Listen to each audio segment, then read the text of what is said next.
बिल्कुल। 39 उपचुनाव भी होने वाले हैं सीटों पर, और इस समय ज़्यादा नहीं है, तो उत्तर प्रदेश की जो 9 सीटें हैं उन्हीं का ही रुख करेंगे। बिल्कुल, हमारे साथ दो खास मेहमान और भी जुड़ गए हैं। प्रदीप भाटी जी हमारे साथ समाजवादी पार्टी के प्रवक्ता, साथ ही सुनीता अरेन जी हैं, वरिष्ठ पत्रकार, आपका बहुत बहुत स्वागत है। गुरु प्रकाश जी हमारे साथ लगातार बने हुए हैं। लेकिन सबसे पहले भाटी जी आपके पास आना चाहूँगा। जो आज उपचुनाव का ऐलान हुआ है, समाजवादी पार्टी ने 6 तो अपने उम्मीदवार पहले ही घोषित कर दिए। अभी कांग्रेस के साथ गठबंधन होगा, कितनी सीटें मिलेगी इस पर अभी कोई स्थिति स्पष्ट नहीं है, लेकिन किन मुद्दों को लेकर आप जाएंगे जनता के बीच? देखिए, उत्तर प्रदेश के अंदर 10 सीटों पे उपचुनाव होना था, लेकिन को मिल्कीपुर जो अयोध्या की सीट है, वो साफ उनको समझ में आ गया था कि इनकी ये विभाजनकारी विध्वंसवादी जो राजनीति चल रही है वो उसके दिन लग चुके हैं। वो स्वयं महसूस कर रहे हैं। उत्तर प्रदेश की जनता रोजगार चाहती है। 14 करोड़ लोगों को 5 किलो राशन पे दाने दाने के लिए मोहताज जो हो रखी है जनता, उसका जवाब चाहती है। उत्तर प्रदेश में जो प्रति व्यक्ति आय है उस निश्चिततम स्तर पर है, नीचे से दूसरे नंबर पे है। उस पर जवाब उत्तर प्रदेश की जनता चाहती है। पीडीए का जो हक मारा जा रहा है, जिस तरह से 59,000 शिक्षकों की भर्ती में उत्तर प्रदेश की सरकार ने हाई कोर्ट के जजमेंट को भी दरकिनार करके, ओबीसी कमीशन के जजमेंट को भी दरकिनार करके, और कैसे उनका हक मारा, उस पर भी पीडीए जरूर ये जवाब चाहता है, ओबीसी जरूर ये जवाब चाहता है। सौतेला व्यवहार जो उनके साथ किया जा रहा है, जिस तरह से वो जिनका शोषण किया जा रहा है, उसका ये बड़े सवाल है। ठीक है उसके भाटी साथ जी, साथ ये मुद्दे रहेंगे। उसके साथ साथ जी, उसके उपचुनावों में कितना असर होगा ये महत्वपूर्ण रहेगा। बिल्कुल। सुनीता अरेन, आपको मैम, आपको क्या लगता है इस समय हो रहा है ये 9 सीटों के लिए, मुद्दे क्या रहेंगे, क्या फोकस पॉइंट्स हो सकते हैं इस समय, चर्चा क्या है? देखिए, एक बाईपोल है, और ये बाईपोल इसलिए इम्पोर्टेंट है क्योंकि लोकसभा इलेक्शन में बीजेपी की परफॉर्मेंस थोड़ी डिप हुई थी और समाजवादी पार्टी ने काफी इम्प्रूव किया था कांग्रेस ने। तो ये तो अब की बारी प्रेस्टीज की लड़ाई है। जो अलायंस है वो चाहेगा कि हम अपनी पूरी सीटें रिटेन कर पाएं, और बीजेपी चाहेगी कि वो फिर से अपने को रीअसर्ट करें और मैक्सिमम सीटें जीतें। और अब की बारी वो बीजेपी काफी तैयारी भी कर रही है। उसकी मीटिंग ऑलरेडी अमित शाह जी के साथ एक हुई है, जिसमें चीफ मिनिस्टर और दोनों deputy chief ministers and state president थे। रहा मुद्दों की बात, मुद्दे वही हैं, बट आई डाउट कि अब की बारी कॉन्स्टिट्यूशन का मुद्दा उतना ज्यादा प्रभावी होगा, क्योंकि मायावती जी भी अब की बारी चुनाव लड़ने के लिए आ रही हैं और इंडिपेंडेंट लड़ेंगी।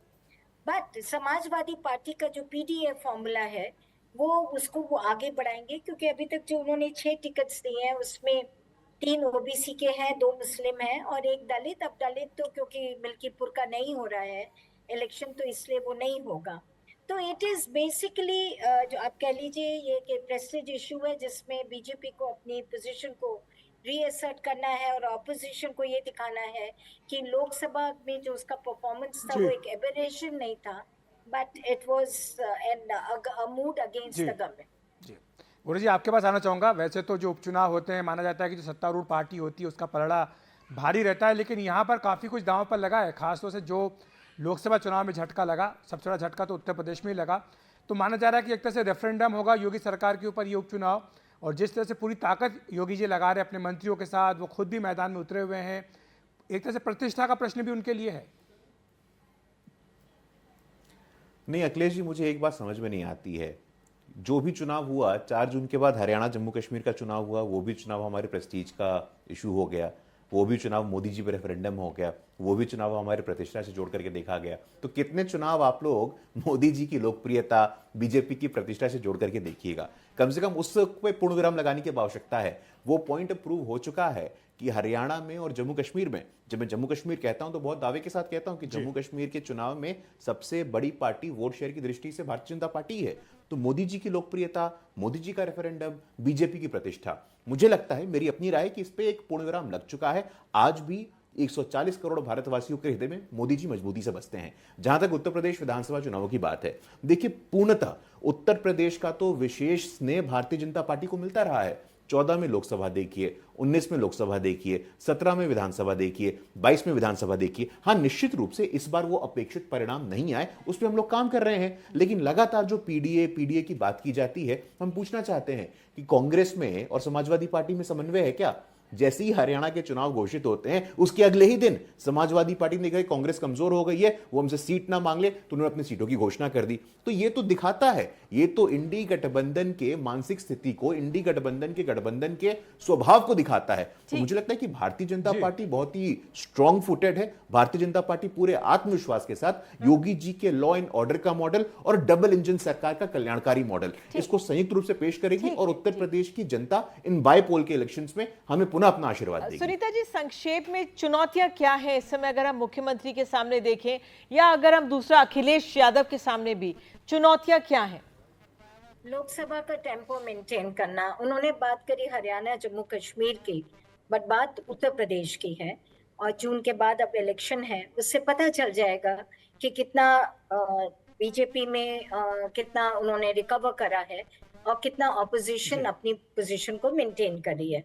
जो मुद्दे हैं वो बाई इलेक्शन में बहुत ज्यादा मुद्दे होते नहीं हैं, वो कास्ट कॉम्बिनेशंस वगैरह होंगे, but definitely performance of the government and opposition की तैयारी, मेरे हिसाब से ये दो चीजें। अपोजिशन की तैयारी का मुद्दा रहेगा। प्रदीप जी, आप कुछ कहना चाह रहे हैं, लेकिन सवाल आपसे वही जो गुरुजी कह रहे थे कि कांग्रेस पार्टी को आप झटका दे रहे हैं, एक के बाद एक 6 सीटें अपनी ओर से घोषित कर दी। मैंने आपसे शुरू में भी ये प्रश्न पूछा था, कितनी सीटें देंगे उनको भी, बाकी चारों मिलेगी नहीं मिलेगी?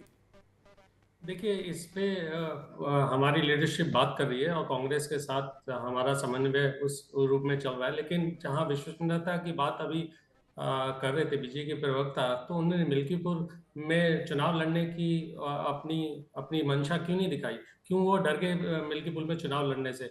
असल में यह है कि भारतीय जनता पार्टी की जो सियासत है अब वो वैचारिक और विचारधारा के नैतिक पतन पे पहुंच चुकी है। उसकी जगह वो उन्होंने अपना अनैतिकवाद, अपना अध्यात्मिकवाद, फारसीवाद और अपवाद जो की राजनीति में चल रहे हैं, उनका सिर्फ एक ही मकसद रहा है, कैसे शोषण, अत्याचार, गैर बराबरी को और लूट को उत्तर प्रदेश में और देश में बड़ा मॉडल के रूप में पेश किया जाए, कैसे सामाजिक और आर्थिक गिरावट का बोलबाला रहे देश में। बस जुमलों और झूठ और विभाजन पे और विध्वंस पे सरकार टिकी हुई है और उसी बैसाखी पे सरकार चल रही है। उत्तर प्रदेश के अंदर लॉ एंड ऑर्डर का कल ही ये आपने वो देखा किस तरह से उत्तर प्रदेश को किस विभाजनकारी तरीके से झोंका जा रहा है। उत्तर प्रदेश की जनता आपसे रोजगार मांग रही है। उत्तर प्रदेश की जनता अपने जिस तरह से पूरा देश में हम बराबरी का माहौल है, बराबरी हम आगे बढ़ना चाहते हैं, उस तरह से उत्तर प्रदेश क्यों निचले स्तर पर है? क्यों उत्तर प्रदेश के अंदर